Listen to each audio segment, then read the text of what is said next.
लाल button दबाकर channel को subscribe करें, साथ में दबाएं घंटी निशान को ताकि आप तक पहुंचे नए ऑडियो वीडियो।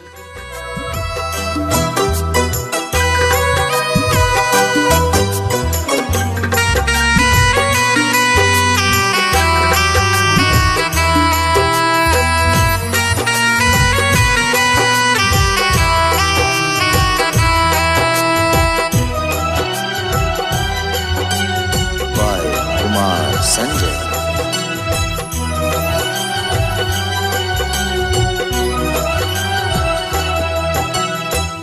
चढ़ते सावन में मैं कांवर लाया, बम बम भोले बोले दौड़ चला आया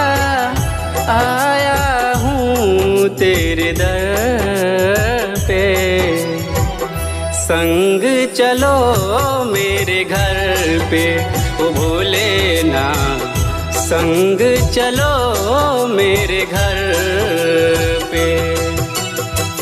चढ़ते सावन में मैं कांवर लाया, बम बम भोले बोले दौड़ चला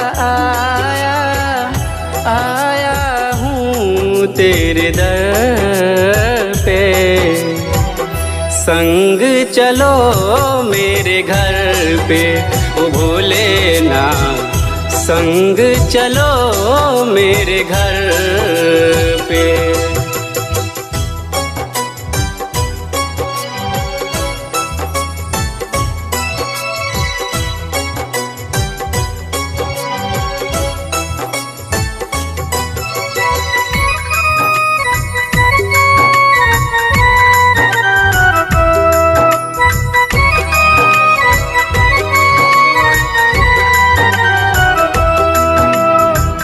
चढ़ते सावन में जो भी कोई आया, इस पावन गंगा में नहाया।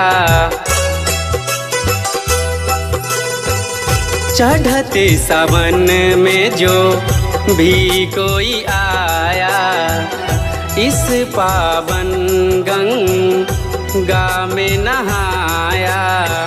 गंगा मैया का गुण गाया, गंगा मैया का गुण गाया, जल भर लाया तेरे दर पे, संग चलो मेरे घर पे ओ भोले ना, संग चलो मेरे घर पे।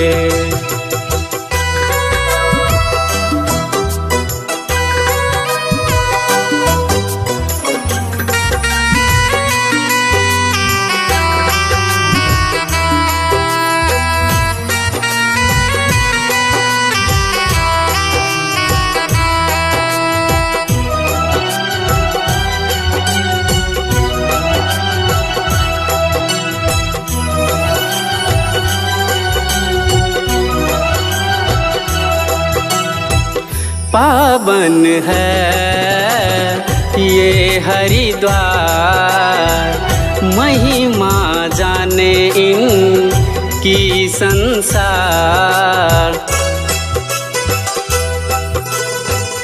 पावन है ये हरिद्वार, महिमा जाने इनकी संसार। जो भी कोई आया सब कुछ पाया, जो भी कोई आया सब कुछ पाया। मैं भी आया तेरे दर पे, संग चलो मेरे घर पे ओ भोले ना, संग चलो मेरे घर पे।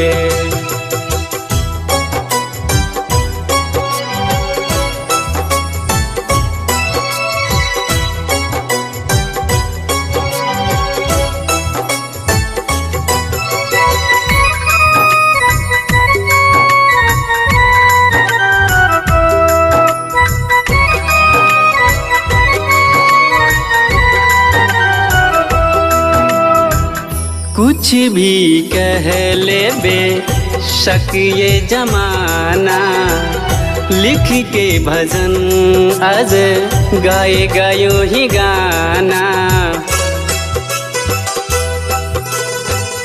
कुछ भी कह ले बेशक ये जमाना, हम तो हैं बोले तेरा दीवाना। हर सावन में हम आएंगे, अपने संग का वर लाएंगे।